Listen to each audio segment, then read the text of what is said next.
তো বাচ্চারা, আজ আমরা কি কি জানবো? আজ আমরা পৃথিবীর সম্বন্ধে জানবো মাস্টার মশাই। বসো।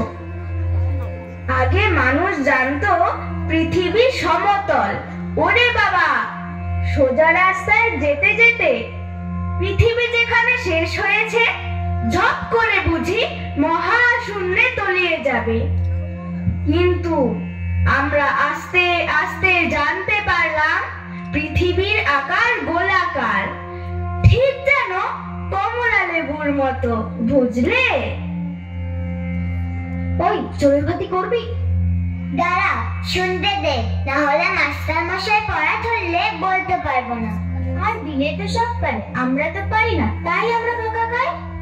আরে তোরা জানিস না পৃথিবীতে গোল? সে আমি পরে বুঝিয়ে দেবো। আগে বল, চড়ুইভাতি করবি কিনা? কবে করবি চড়ুইভাতি? কাল তো রবিবার, স্কুল বন্ধ থাকবে, কাল করব। কোথায় করবি চড়ুইভাতি? কোনো এক বাগানে। বাগানের মালিক কিন্তু খুব রাগী, যদি করতে না দেয়। আরে বাগানের মালিক তো সকালে থাকে না, আমরা সকালে করব।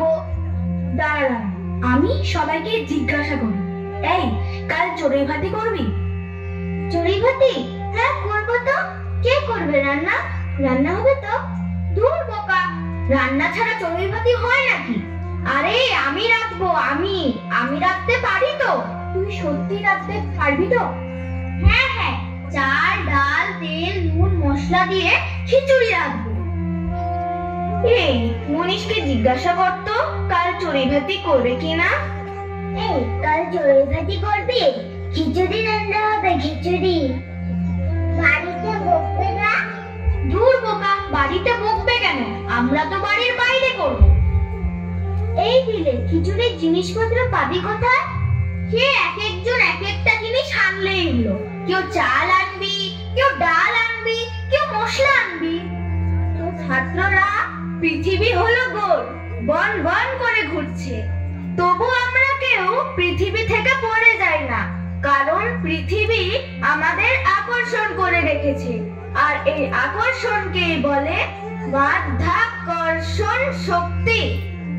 বিলে, তুই দারুণ বলেছিস। আমাদের তো তেলের ঘানি, তাহলে আমি সরষের তেল আনবো। ঠিক, তোদের তো ধানের গোলা আছে, তুই চাল নিয়ে আসবি। তাহলে তোরা দুইজন লবণ লঙ্কা নিয়ে আসবি। আমি তো এসব কিছু আনতে পারবো না। এই খিচুড়ি রান্না করতে তো বাসনপত্রও লাগে, তুই সেসব আনবি। চড়ুইভাতি হয়ে গেলে আমরা পরে পুকুরের জলে ধুয়ে দেব। বাড়ি থেকে বাসনপত্র আনলে বাড়িতে বকবে না? বুদ্ধি খাটিয়ে আনবি, সেটাই তো চড়ুইভাতির আসল মজা। তাহলে পৃথিবী যে গোল সেটা প্রথমে কে আবিষ্কার করে?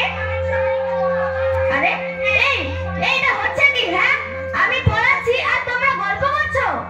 এই এই, উঠে দাঁড়াও, উঠে দাঁড়াও। বলো, পৃথিবী গোল না সমতল?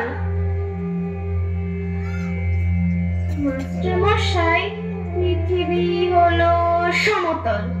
বাহ, পৃথিবী সমতল? কান ধরো, কান ধরে দাঁড়িয়ে থাকো। এই, তুমি উঠে দাঁড়াও। মাস্টার মশাই, পৃথিবী গোল। আমি তো তোমাকে এই প্রশ্ন করিনি। পৃথিবী যে গোল তার একটি উদাহরণ দিতে পারবে? পারবে না? কান ধরো, কান ধরে দাঁড়িয়ে থাকো। তুমি পারবে? তুমি পারবে? তুমি কি পারবে? কান ধরো, কান ধরে দাঁড়িয়ে থাকো। পড়াশোনার এক ফোঁটা নাম গন্ধ নেই, শুধু গল্প গল্প। মাস্টার মশাই, আমি দাঁড়াবো? তুমি কেন দাঁড়াবে? আমি জানি তুমি পারবে। ঠিক আছে, তাও বলো। মাস্টার মশাই, গ্রিক দার্শনিক পাইথাগোরাস বলেছেন পৃথিবী হলো গোল। একটি উদাহরণ দিতে পারবে? হ্যাঁ পারবো মশাই। ঠিক আছে, বলো। পৃথিবী যে গোল সেটা বিভিন্ন ভাবে প্রমাণ করা যায়। তার একটি হলো সমুদ্রগামী জাহাজ যখন তীরের দিকে আসতে থাকে, প্রথমে জাহাজটির মাস্তুলটি দেখা যায়। তারপর ধীরে ধীরে জাহাজটি যখন তীরের দিকে আসতে থাকে, তারপর গিয়ে জাহাজটির নিচের অংশটি দেখা যায়। যদি পৃথিবী সমতল হতো তাহলে জাহাজটির পুরো অংশটি একসাথে দেখা যেত মাস্টার মশাই। বাহ বিলে বাহ, ঠিক, তুমি একদম ঠিক বলেছো বিলে। দেখো, ওকে একবার তোমরা দেখো। এবার তুমি বসো বিলে। আর বাকিরা বাকিরা টিফিনের ঘন্টা পড়া না পর্যন্ত কান ধরে দাঁড়িয়ে থাকো। আরে বিলে, আরে তুমি আবার কান ধরেছো কেন? মাস্টার মশাই, আমার জন্যই ওরা গল্প করছিল, তাই শাস্তি আমারও পাওয়া উচিত। এই হলেন নরেন, অর্থাৎ স্বামী বিবেকানন্দ। শৌর্যে বীর্যে ভরা খাপ খোলা ইস্পাতের এক শানিত তলোয়ার, যাকে আমরা ঈশ্বরের আসনে বসে কর্তব্য শেষ করেছি। যদি তাকে আদর্শ করে আমরা চলতে পারতাম, তবে আমেরিকা, চায়না নয়, ভারতবর্ষই এই পৃথিবীর উপর নেতৃত্ব করতে পারত সব বিষয়ে। কারণ নরেন বলেছিলেন, শরীরে শক্তি নেই, মগজে সক্রিয়তা নেই, অন্তরে কর্ম প্রেরণা নেই। এই সমস্ত মানুষ হলো এক একটা মাংসপিণ্ডের সমান। আমি এই মাংসপিণ্ডের মাঝে জীবন আনবার চেষ্টা করব। আপনারা আমার এই কাজের সহকর্মী হিসাবে যোগদান করুন। ধন্যবাদ।